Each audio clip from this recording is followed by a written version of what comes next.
안녕하십니까. 뉴스데스크 강원입니다.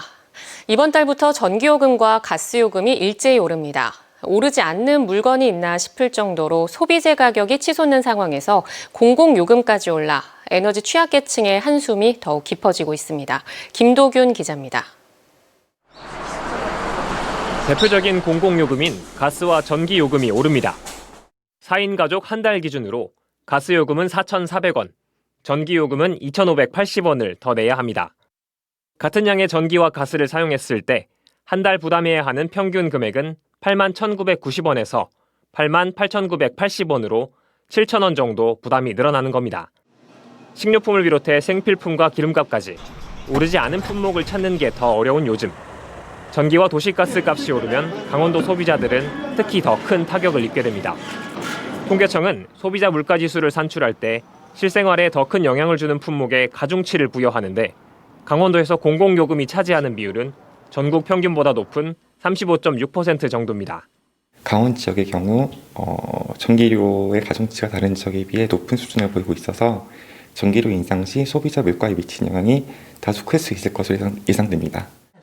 날씨가 쌀쌀해지면서 들려온 공공요금 인상 소식에 에너지 취약계층은 이번 겨울은 어떻게 나야 하나 걱정이 이만저만이 아닙니다. 저는 노령연금에 30만 원 들어오고요. 일한 거 27만 원 들어오고 그렇게 살아요. 오른 공공요금은 부담이 많이 되시겠어요? 예, 좀 되지요. 되기는. 더 큰 걱정은 아직 주택용 도시가스 요금이 확정되지 않았다는 겁니다. 강원도 소비자정책위원회를 거쳐 소매요금이 결정되는데 실제로 인상되는 폭은 정부의 도매요금 인상분보다 클 수도 있습니다. 하루가 다르게 기온이 떨어져 겨울나기를 준비해야 하는 요즘. 올겨울 난방비는 얼마나 더 오를지 서민들의 시름이 깊어지고 있습니다. MBC 뉴스 김도균입니다. 일본이 무비자 입국을 재개한 데 이어 대만이나 홍콩, 태국 등 동남아시아 국가들도 입국 규제를 대폭 완화하고 있습니다. 코로나19 사태로 해외여행길이 막히면서 그동안 반사이익을 얻었던 강원도 관광업계가 비상입니다. 홍한표 기자가 보도합니다. 사회적 거리두기 조치가 해제되고 입국 절차가 보다 간소화되면서 해외여행 문의가 조금씩 늘어나고 있습니다. 추석 이후부터 해외여행 문의가 좀 들어오기 시작하고 있는 입장인데 거의 해외여행 그중에 거의 90%, 80%, 90%는 거의 골프여행. 여기에 코로나19 사태 이전 해외여행 수요가 집중됐던 일본과 동남아시아가 빗장을 열고 있습니다. 일본은 개인 여행자의 무비자 입국을 허용해 사실상 여행 자유 국가가 됐고 홍콩과 대만, 태국 등 동남아시아도 해외 입국자에 대한 규제 완화에 나서면서 수요가 늘어날 전망입니다. 2년 동안 코로나 때문에 해외를 못 나갔으니까 좀 기회를 봐서 이렇게 시간을 내서 좀 해외로 그렇게 여행을 좀 계획을 하고 있습니다. 코로나19 대유행 동안 강원도와 제주도 여행이 해외여행 수요를 대체하면서 강원도를 찾은 관광객은 올해 8월까지 1억 300만 명으로 지난해 동기 대비 22% 넘게 증가했습니다.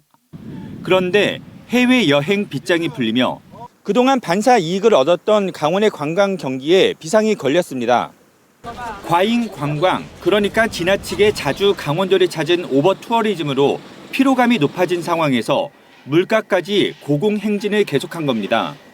실제 국내 여행과 관련된 물가 상승률을 보면 올해 7월까지 강원도가 5.9%, 제주도가 5.8% 오르며 1, 2위를 차지해 다른 지역을 능가했습니다.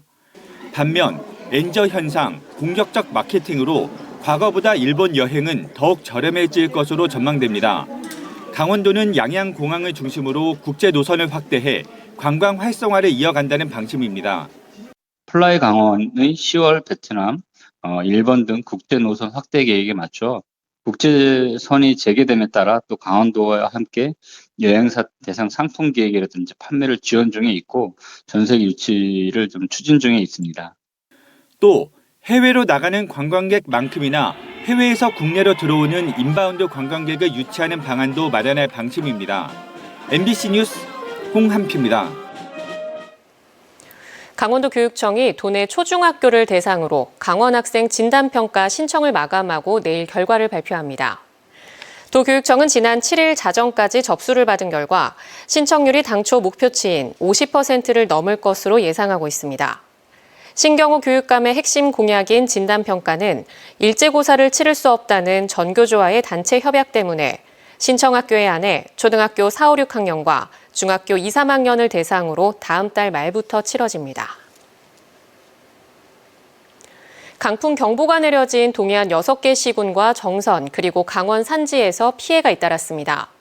오늘 오후 3시 20분쯤 양양 낙산해변 인근 공사 현장 철문이 강한 바람에 날리면서 근처에 있던 60대 현장 노동자가 철문에 부딪혀 2m가량 날아가 타박상을 입고 병원으로 이송됐습니다.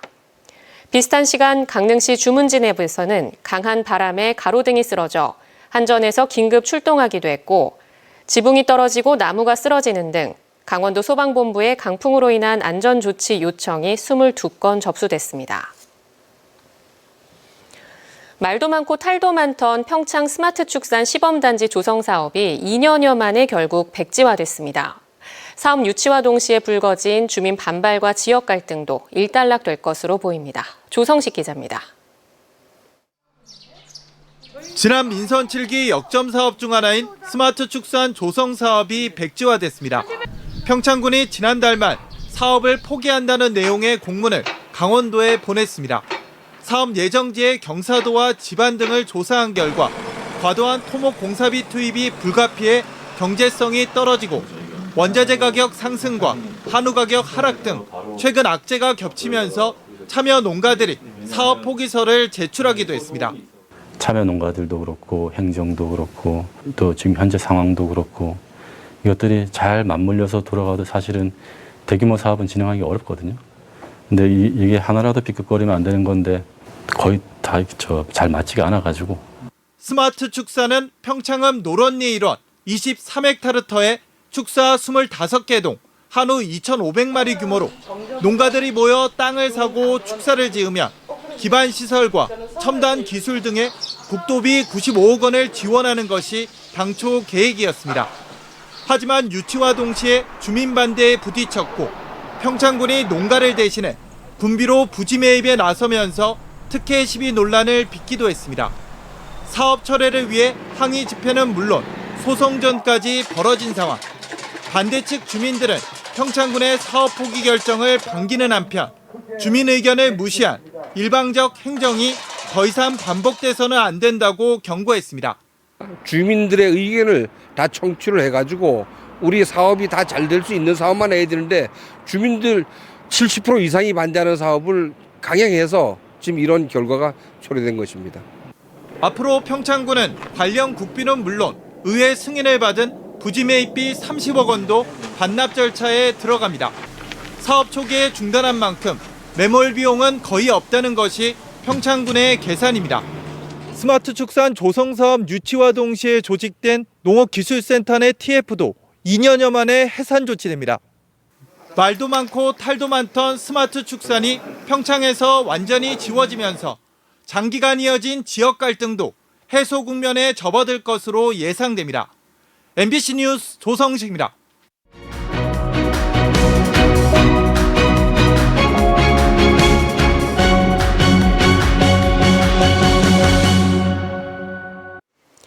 영하권으로 기온이 뚝 떨어진 설악산 대청봉 일대에 올가을 첫눈이 내렸습니다. 설악산 국립공원 사무소는 오늘 오전 6시쯤 중청대피소에서 첫눈이 관측됐다고 밝혔습니다. 관측 당시 최저기온은 영하 2.4도였고 순간 초속 21m의 매우 강한 바람이 불면서 체감온도는 영하 24도까지 내려갔습니다. 이번 첫눈은 지난해보다는 9일, 2020년보다는 24일 이른 겁니다.